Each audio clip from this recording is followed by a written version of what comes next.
નમસ્કાર.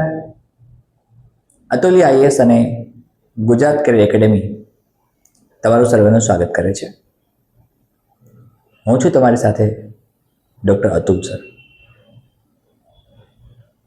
આજે આપણે મળ્યા છીએ ગઈકાલના ડીવાયએસઓ પ્રિલિમિનરી પેપરના એનાલિસિસના રેફરન્સમાં.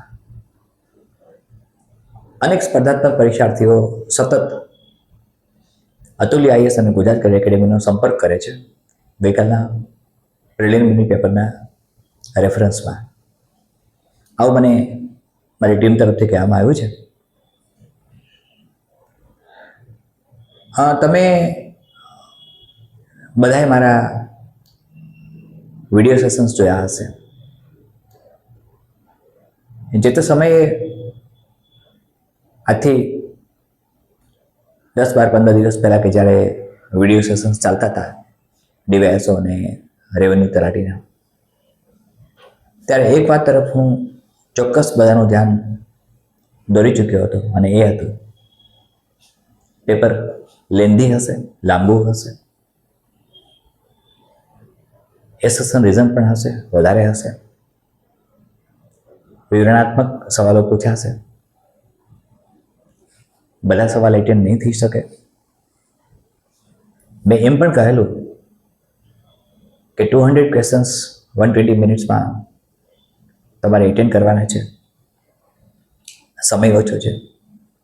સમયના સાપેક્ષમાં જો ડિસ્કસ કરીએ આપણે, તો જે તે સમયે મેં કહેલું એમ બધા જ ક્વેશ્ચન્સ એટેન્ડ થઈ શકે એવી સંભાવનાઓ ઓછી હતી. મેં એમ પણ કહેલું કે 30 ક્વેશ્ચન્સ બહાર નીકળશે, 25 to 30 ક્વેશ્ચન્સ જે અનએટેન્ડ થઈ શકે. ઇવન રેન્કર્સ છોકરાઓ હોય, છોકરીઓ હોય, જેમણે યુપીએસસી સુધીની તૈયારીઓ કરી હોય, તેમને પણ થોડી મુશ્કેલીઓ વેઠવી પડે તેવું હું બોલ્યો હતો. અને એવું જ બન્યું. અનેક મિત્રોએ, અનેક છોકરા છોકરીઓએ આ મેસેજીસ પાસ કર્યા છે. એક પેટર્ન બદલાય છે આખી એક્ઝામિનેશનની.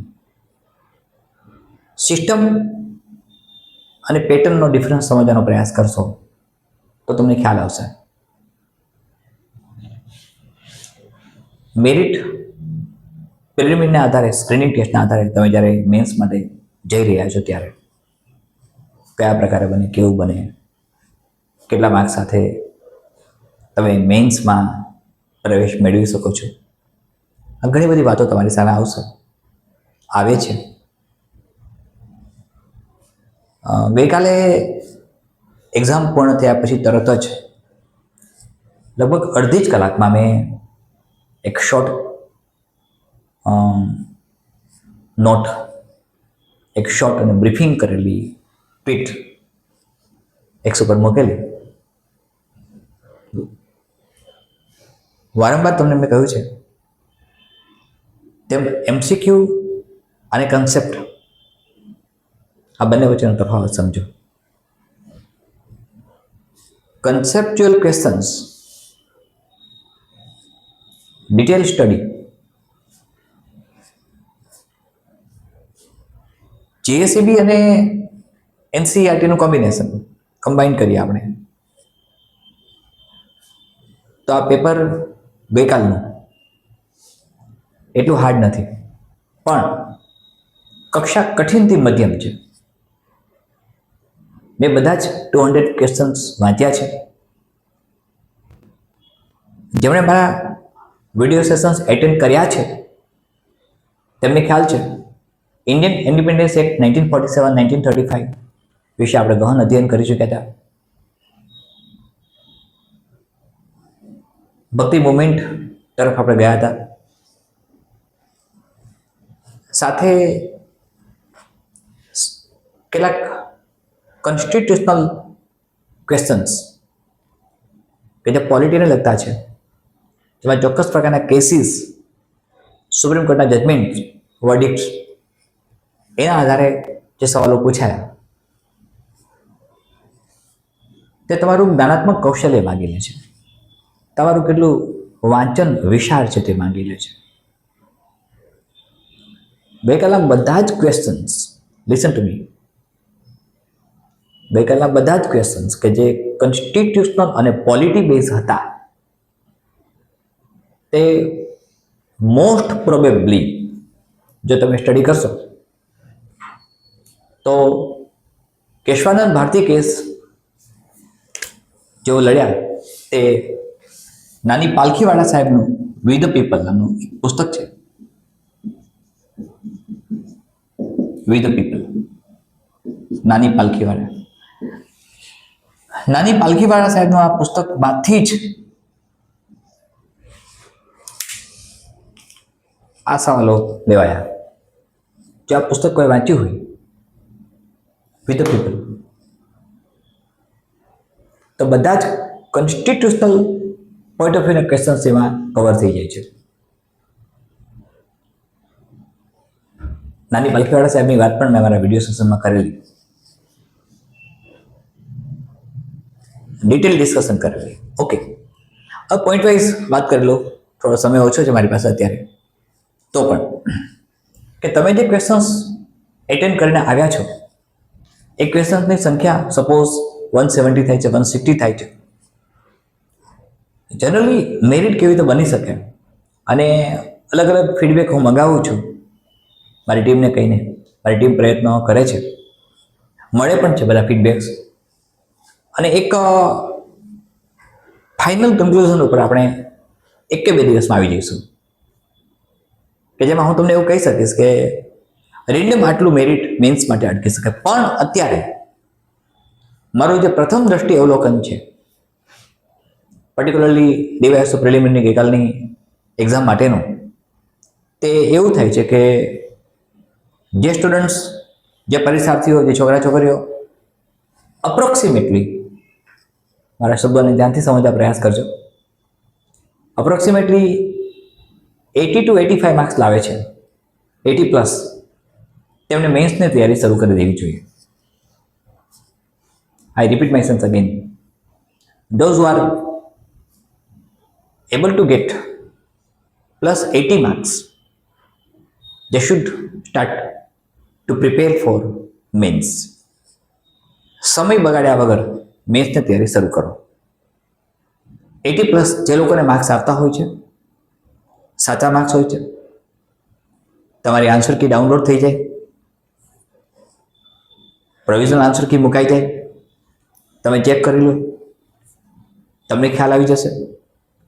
જો 80+, આઈ રિપીટ માય સેન્સ અગેન, 80, 82, 85, જો તમારો સ્કોર 100+ થાય છે તો ડેફિનેટલી તમે કન્ફર્મ ઝોનમાં આવો છો મેન્સ માટે.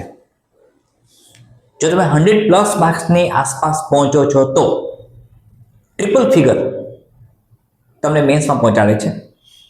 ડબલ ફિગરની વાત કરીએ, ડબલ ડિજિટની વાત કરીએ, ત્યારે ડબલ ડિજિટ જો 80+ની આસપાસ થાય, સમહાવ કેટલાક ફીડબેક એવાય મને મળે છે, એવું જોઉં છું જ્યારે પેપરની ક્વોલિટીની વાત કરીએ, ગુણવત્તાની વાત કરીએ છીએ, ત્યારે પણ મને એવું લાગે છે કે કદાચ થોડું હજી પણ આપણે લિબરલ લઈએ તો 75 સુધી આપણે અપ કરી શકીએ. પણ એ કદાચ ન બને. અમુક ક્વેશ્ચન્સ એકદમ ઇઝી હતા, મેથ્સ રિઝનિંગ મને ઇઝી લાગ્યું, સરળ ક્વેશ્ચન્સ હતા, કોઈ વિશેષ બુદ્ધિની જરૂર પડે એવું લાગતું નહોતું મને. જ્યાં સમજણ શક્તિ, વાંચન શક્તિ, પ્રશ્નોને વાંચવાની સ્પીડ અને પ્રશ્નોના વાંચ્યા પછીની એનું ઇન્ટરપ્રિટેશન, અર્થગ્રહણ કરવાની શક્તિ, કૌશલ્ય ખૂબ જ કામ કરતું હતું. એટલે હું વારંવાર તમને કહું છું કે ક્વેશ્ચન્સને વાંચવા સમજવા પ્રયાસ કરો, સતત ક્વેશ્ચન્સ સમજવા પ્રયાસ કરો. જો ક્વેશ્ચન તમે સમજી શકશો ઝડપથી તો એનું ઇન્ટરપ્રિટેશન ઝડપથી થઈ શકશે. એટલે ઇન્ટરપ્રિટેશન ઝડપથી થઈ જાય અને OMR સીટ ઉપર તમે એન્સર્કલ કરીને આવો ઝડપથી, તે માટેની આ એક પ્રાઇમરી કન્ડિશન છે. આપણે કશું જ ગુમાવ્યું નથી. કદાચ કોઈને ઓછા માર્ક્સ આવે છે તો હતાશ થવાની જરૂર નથી, નિરાશ થવાની જરૂર નથી, ડિસઅપોઇન્ટ થવાની જરૂર નથી. કારણ કે આ એક એક્ઝામ છે, આ તમારી સ્ક્રીનિંગ ટેસ્ટ હતી ડીવાયએસઓની. પેપર લેન્ધી હશે એવું હું ઓલરેડી કહી ચૂક્યો હતો. એસેશન રીઝન બેઝ ક્વેશ્ચન આવશે, ક્યાંક અટપટા સવાલો પણ પૂછી શકાશે, અને પેપર લેન્ધી હશે એ તો એકદમ સ્પષ્ટ મેં કહ્યું હતું. મેં એમ પણ કહ્યું હતું કે 30 ક્વેશ્ચન્સ તો એવા નીકળશે જ કે જે કદાચ અનએટેમ્પ્ટ થાય, તમે એટેમ્પ્ટ ન કરી શકો. યુપીએસસી લેવલની તૈયારી કરી હોય તો પણ એ પોસિબલ થાય આ બધું, કે તમે અમુક ક્વેશ્ચન તમારે છોડવા પડે, કારણ કે એ સ્પીડના વેરિએશનના વાત થઈ હતી. મેં સ્પીડ અને તમે આન્સર કેમ આપી શકો તેની પણ ડિસ્કશન વિડીયો સેશનમાં કરેલી છે. જે વિદ્યાર્થીઓએ યુટ્યુબ લિંક પર ચેક ન કરી હોય એ ચેક કરી લેશે યુટ્યુબ ચેનલ પર, એટલે એમને ખ્યાલ આવશે કે મેં બધી જ છણાવટ વિગતવાર તેમાં કરેલી છે. હવે વાત આવે છે કે મેન્સ માટે આપણે શું કરવું. રેવન્યુ તલાટીનું કેવું નીકળશે. ઘણા બધા સ્પર્ધાત્મક પરીક્ષાર્થીઓ હવે પૂછે છે કે સર ડીવાયએસઓ તો ગઈ, હવે now what can we do in revenue therapy or something like that, what will be the approach of revenue therapy, એનો એપ્રોચ કેવો હશે આપણે એ પણ ચર્ચા કરીશું એક જ દિવસમાં. આવતીકાલે ફરીથી મળીશ તમને, ત્યારે હું તમને એ બધી વાત સમજાવી દઈશ કે રેવન્યુ તલાટી માટેની તૈયારી કેવી તમે કરશો. ત્યાં તમારી પાસે 180 મિનિટ્સ છે, અહીંયા 120 મિનિટ્સ હતી. સમયની મર્યાદા અહીંયા એકદમ સ્પષ્ટ તમારી સમક્ષ તરી આવે છે એવી હતી, ત્યારે અહીંયા તમને 180 મિનિટ્સ મળશે રેવન્યુ તલાટીમાં. પણ એક વાત ચોક્કસ છે કે કોઈ પણ કોમ્પિટિટિવ એક્ઝામિનેશન હવે તમે આપવા જઈ રહ્યા છો ત્યારે કન્સેપ્ટ બેઝ ક્વેશ્ચન્સ તૈયાર કરો. એમસીક્યુ નો આગ્રહ નહીં રાખો. Listen to me, MCQ preparation થતી હોય, માત્ર એમસીક્યુ તૈયાર કરાવતા હોય, લિંક ન થતું હોય કશું જ, તો એને તમે એટલું મહત્વ નહીં આપો. તમે કન્સેપ્ટ બેઝ ઉપર જાઓ. એનસીઈઆરટી જીએસઈબી તમે વાંચો છો, જલિયાવાલા બાગનો ક્રોનોલોજીકલ ઓર્ડર જીએસઈબીમાં આપ્યો હોય, બલકે આપ્યો જ છે. મોસ્ટ ઓફ ક્વેશ્ચન્સ એવા નીકળે છે કે જે આંખોની સમક્ષથી પસાર થઈ ગયા છે. આંખો સમક્ષ એ વાક્ય રીતના અશુદ્ધ છે, તમારી સમક્ષ પસાર થઈ ગયા છે, છતાંય તમે ઉત્તર ન આપી શકતા હો, તો એ વાંચવાની સ્પીડ, ઇન્ટરપ્રિટેશન કરવાની સ્પીડ, ગોઠવવાની સ્પીડ, એક પેટર્નને ફોલો કરવાની સ્પીડ, એક પેટર્નને સમજવાની સ્પીડ ખૂટે છે, લેકિંગ કરે છે. અને એ ન થાય આપણે એવો પ્રયાસ કરવો છે. અતુલ્ય આઈએસ તમારા માટે તૈયાર છે. પહેલાં મેં રહ્યો હશે, મેન્સ માટે આપણે અદ્ભુત તૈયારી કરશે, રેવન્યુ તલાટી માટે પણ અને ડીવાયએસઓ માટે પણ. ડીવાયએસઓમાં GS paper 4, I repeat the sense again, એકદમ મહત્વની ભૂમિકામાં આવશે. અનપ્રેડિક્ટેબલ ક્વેશ્ચન્સ તેમાં હશે. જીએસ પેપર 4 યુપીએસસી કક્ષાનું હશે. તૈયારીઓ સરસ કરો, ગભરાવતો નથી, ડરાવતો નથી, પણ ગ્રાઉન્ડ રિયાલિટીથી વાકેફ કરું છું. તમને ગ્રાઉન્ડેડ બનાવવા તે મારી પ્રાયોરિટી છે. જ્યારે યુટ્યુબ ચેનલ પર મેં એમ કહેલું કે પેપર એકદમ લેન્ધી હશે, 25 to 30 ક્વેશ્ચન્સ અનએટેમ્પ્ટેડ રહેશે, ત્યારે ઘણાને નહીં ગમ્યું હોય, ઘણાએ ક્રિટિસિઝમ કર્યું પણ હશે, ડિસ્કશન પણ થઈ હશે, પણ અલ્ટિમેટલી એમ જ બન્યું. એ એટલા માટે બન્યું કે તમે સમજી શકો છો કે પેટર્ન બદલાય છે, વેરિયન્ટ નવા નવા આવે છે.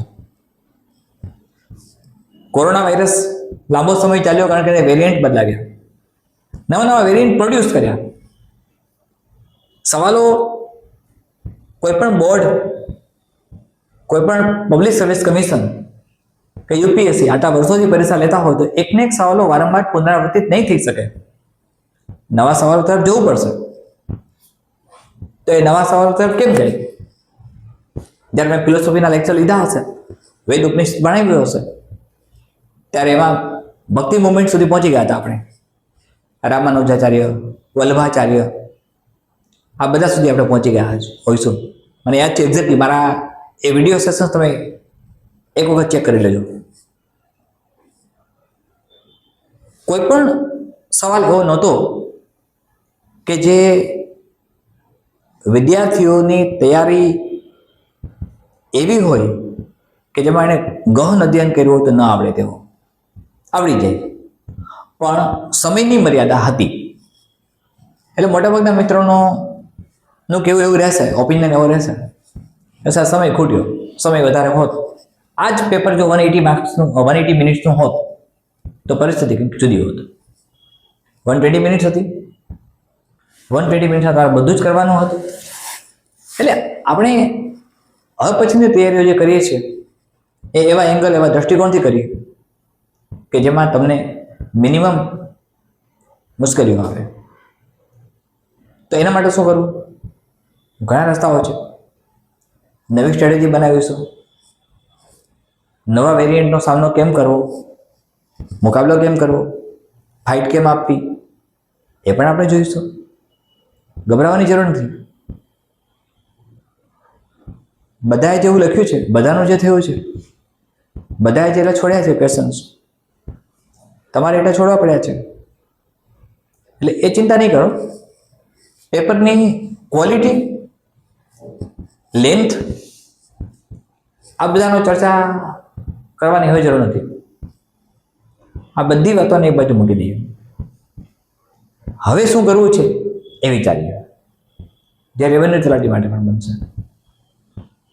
રેવન્યુ તલાટી માટે કઈ રીતે તૈયારી કરશો? અનેક વિદ્યાર્થી મિત્રો પૂછાવે છે કે રેવન્યુ તલાટીનું પેપર કયા પ્રકારનું હોઈ શકે, કેવું નીકળી શકશે. તમારી શ્રદ્ધા છે મારા પરની, સારી વાત છે. મારી ટીમ અને મારા માટે તમે જે શ્રદ્ધા રાખો છો એ શ્રદ્ધા સારી વાત છે. પણ આપણે એવો પ્રયાસ કરવો છે કે તમે એક કન્ફર્મ બેઝ ઉપર એક સરસ મજાની તૈયારી કરીને તમારી કારકિર્દી બનાવો છો. એટલે એના રેફરન્સમાં ફરી એક વખત આપણે મળવાનું થશે, ત્યારે વિગતવાર ડિસ્કશન કરી લઈશું. રેવન્યુ તલાટી માટે જેટલા રેફરન્સીસ તમારી પાસે અવેલેબલ છે એ રેફરન્સીસનો ઉપયોગ કરો. જ્યાં પણ તમને અતુલ્ય આઈએસ અને ગુજરાત કેડર એકેડેમીની જરૂર છે ત્યાં અમે તમારી સાથે તમારા માટે કામ કરવા તૈયાર છીએ. So be positive, stay positive, be optimistic, don't worry about anything, we are always with you. આ પરીક્ષાનું મેરિટ કેટલું રહેશે, કેટલા માર્ક્સનું રહેશે એ પણ તમને 2-3 દિવસમાં હું કહી દઈશ. પ્રોવિઝનલ આન્સર કી માટેની વેઇટ નથી, પણ રાહ મને એ છે કે ગુજરાતના મોટાભાગના વિદ્યાર્થીઓએ પરીક્ષા જે આપી છે તેઓ કયા પ્રકારના ક્વેશ્ચન્સ અનએટેમ્પ્ટેડ રાખ્યા છે, કયા ક્વેશ્ચન્સમાં તેઓ શ્યોર છે. મેં આ ઘણી બધી વાતો યુટ્યુબ ચેનલ પર કરી છે મારા વિડીયો સેશન્સમાં, કે કન્ફર્મ આન્સર્સ કેટલા આવી શકે, નોન કન્ફર્મ આન્સર્સ જે ડાયલેમેટિક કન્ડિશનમાં હોય એવા કેટલાક હોઈ શકે, એને કયા પ્રકારે તમે ડીલિંગ કરી શકો, તમારું બિહેવિયર કેવું હોય એ ક્વેશ્ચન્સ માટેનું. આ બધી વાતોની ચર્ચા આપણે ભૂતકાળમાં કરી ચૂક્યા છીએ મારા વિડીયો સેશન્સમાં, આ જ બેચ માટે ડીવાયએસઓની. એટલે એ બાબતને જો કન્સિડર કરી હોય છે તે સમયે તો ઘણા બધા બેનિફિટ મળે છે. કે ઘણા બધા વિદ્યાર્થી મિત્રોએ મને મેસેજ કરીને કહ્યું છે કે સર તમારા વિડીયો સેશન તમને મહત્તમ લાભ થયો છે, અમે સમજી શક્યા છીએ રિયાલિટીને, વાસ્તવિકતાને. ભ્રમિત કરતી દુનિયાથી અમે સમજી ગયા છીએ. એ સારી વાત છે. ઇલ્યુઝન ઊભું થાય, ભ્રમણા ઊભી થાય, યુફોરિક અપ્રોચ આવે, એના કરતાં ગ્રાઉન્ડેડ રિયાલિટી સારી. એટલે આપણે ફરીથી મળીએ છીએ, વધારે સારી ડિસ્કશન પણ કરી લઈશું. સંપૂર્ણ મોડર્નાઇઝેશન સાથે આપણે એક નવો એપ્રોચ ઇન્ટ્રોડ્યુસ કરવા જઈ રહ્યા છીએ અને મને ખાતરી છે કે તમારી મહેનત તમે સતત વધારતા રહેશો. ફરીથી મળીએ છીએ. હતાશ થવાની જરૂર નથી. મેરિટ કેટલું રહેશે એવું નથી કહેતો, પણ હું એમ કહું છું કે 80+, 85+, ઇવન એક સ્ટેપ 75 સુધી હોય તો પણ, 75+ હોય તો પણ મેન્સની તૈયારી શરૂ કરી દેવાય. 100+ છે જેને એવું લાગે છે એ તો ડેફિનેટલી શરૂ કરી આપે. ટ્રિપલ ડિજિટમાં આવે છે પણ ડબલ ડિજિટમાં કોઈ સ્ટુડન્ટ જો કોઈ છોકરો કે છોકરી કોઈ વિદ્યાર્થી સ્પર્ધાત્મક પરીક્ષાર્થી જો 75+, 80+ હોય તો મેન્સની તૈયારી વિના વિલંબે શરૂ કરી દેવી જોઈએ. અને મને ખાતરી છે કે તમે એ શરૂ કરી આપશો. એ માટેની આપણે અલગ અલગ પ્રકારના મોડ્યુલર ટેસ્ટ સિરીઝ પણ શરૂ કરી આપીશું DVSOના, જેવી રીતે STI 3 મેન્સ માટે મેં કરેલી એ પ્રમાણે જ. સાથે એનું અધ્યયન પણ કરાવી દઈશું. માત્ર તમારે ઓપ્ટિમિસ્ટિકલી અને પોઝિટિવલી આગળ વધવાનું છે. ફરીથી મળીએ છીએ. ધન્યવાદ.